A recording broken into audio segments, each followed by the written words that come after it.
Welcome to WNL Sports Weekly. I'm Jeremy Franklin. This week we'll speak with swimming coach Logan LaBerge, women's basketball captain Jackie Clifford, and men's basketball player Nicholas George. But first, a quick look back at the weekend in Washington in athletics. Max Traylor, Mackenzie Leroy, Lizzie Stanton, and the women's distance medley relay team all won events as the track and field teams opened up the indoor season at Roanoke.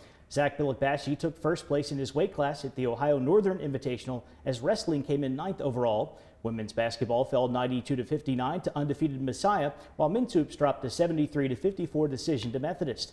And men's and women's swimming both placed first at the Randolph-Macon Invitational. Joining me now is assistant swimming coach Logan LaBerge. Logan, welcome to the show. Thanks for having me, Jeremy. The tournament at Randolph-Macon was your last event of the calendar year. How pleased were the Generals with the way they closed out 2016? I really think that it's a tale of a really great last month. Month started off with us journeying up to Pittsburgh against Carnegie Mellon. We had a lot of great swims up there. It ended with our women coming away with, I think, program first victory against Carnegie Mellon. It set us up really well going into the Franklin and Marshall Invite. Swimming's a sport in which it's kind of measured on who's rested and who's not. I can happily say we were not rested, as we kind of came away with that with some great swims, including 5 individual records for WNL and including one relay record. So the Randolph-Macon Invitational was kind of a different challenge for us.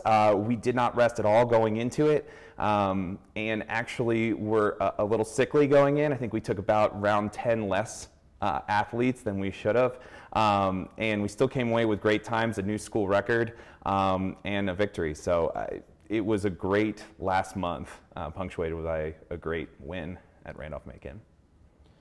You have 2 returning All-Americans. Tommy Thetford won a pair of national titles last year. Emily Rollo had a successful NCAA meet as well. How has their experience at nationals benefited the program?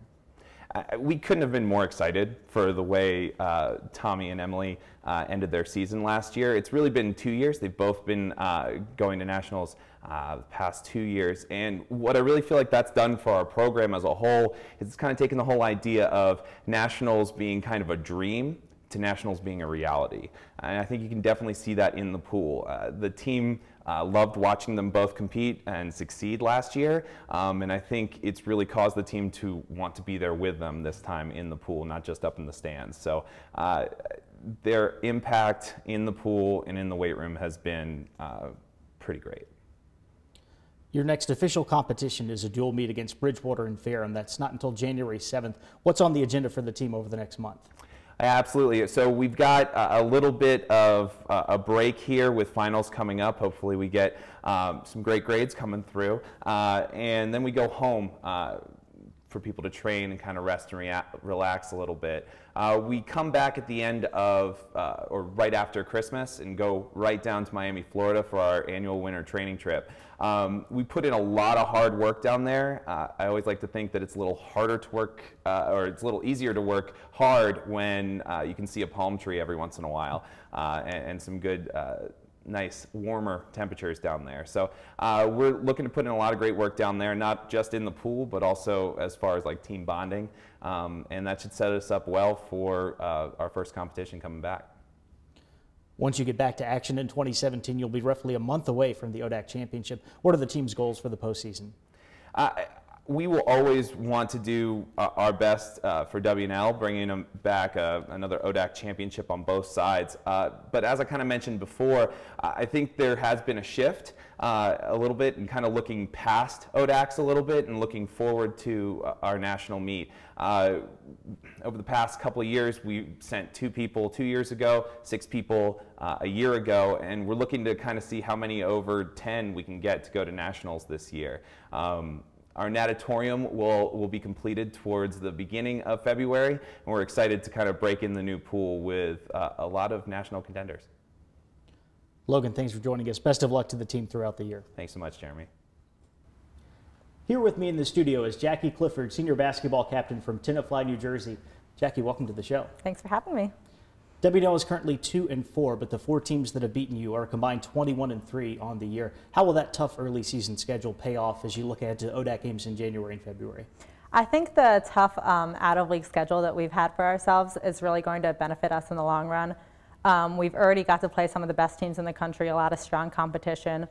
And I think we've really gotten to see what our strengths are, as well as a few things that we can look to improve on. So I think knowing that early will really pay off in the long run.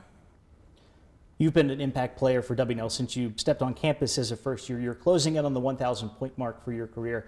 What's led to your success on the court for Washington and Lee?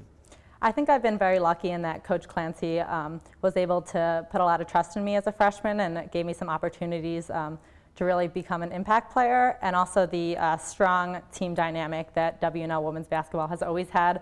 I've gotten the opportunity to play with some really incredible players, and I think that the positive culture surrounding the program has really helped everyone know that they can be successful. WNL's backcourt is off to a great start. Emily Perzik has really stepped up her game. Taylor Casey has cracked the starting lineup as a first year. How can you build off of this guard play as the season goes along? Emily and Taylor have both been playing incredibly. They're both incredibly dynamic in that they can shoot the three as well as take advantage of driving lanes. So I think that we've been able to capitalize on that a little bit, as well as really capitalizing on our speed as well, running in transition and setting up plays that way. We also have some really strong post players in Emma Redding, Andrea Ferrero, Aileen Kelly, and we've been able to get the ball inside as well, in which they can post up or kick it back out for those strong three-point shooters. The Generals have improved their win total and their ODAC finish every year you've been on campus so far. What will it take to continue that trend during your senior season? We've definitely made it a priority. That's been our main goal, to get that ODAC championship. And throughout the years that I've been here, the program has really focused on that. And I think that we've been able to make strides towards that goal. And this year we definitely have the talent and the will to do so. So I think that by putting in a lot of work and working to get better every day, I think we'll be making great strides towards that come January and February. Jackie, thanks for joining us. Good luck the rest of the way. Thank you. With me now is Nick George, junior basketball player from Charleston, West Virginia. Nick, welcome to the show. Thank you for having me. WNL has started off 1-6 this season, but 3 of your losses are by 5 points or fewer. What does the team need to do to finish out those close games?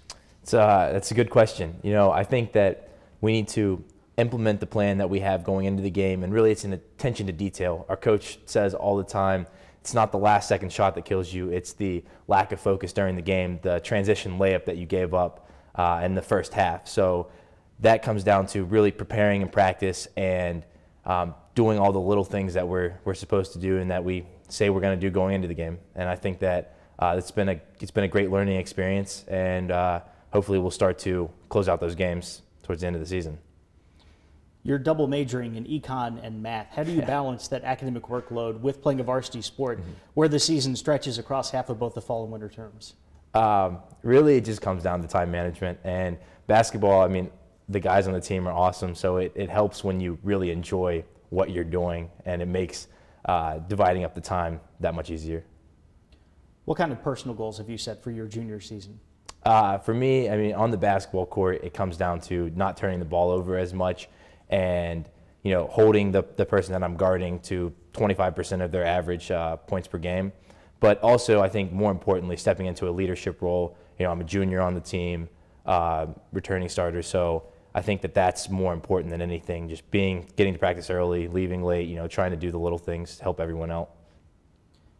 You still have the vast majority of the ODAC schedule in front of you. What are the keys to being successful in conference play?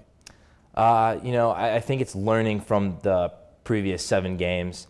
The ODAC is, where we are going to hopefully, make the difference up. And this is really, it's a new season. We have a 2-week break because of finals week. And so, we're kind of looking at it as a new season, and hopefully we can take what we've learned in those 6 losses and implement it going forward. Nick, thanks for joining us. Best of luck the rest of the way. Thank you for having me. For WNL Sports Weekly, I'm Jeremy Franklin. Thanks for watching, and happy holidays.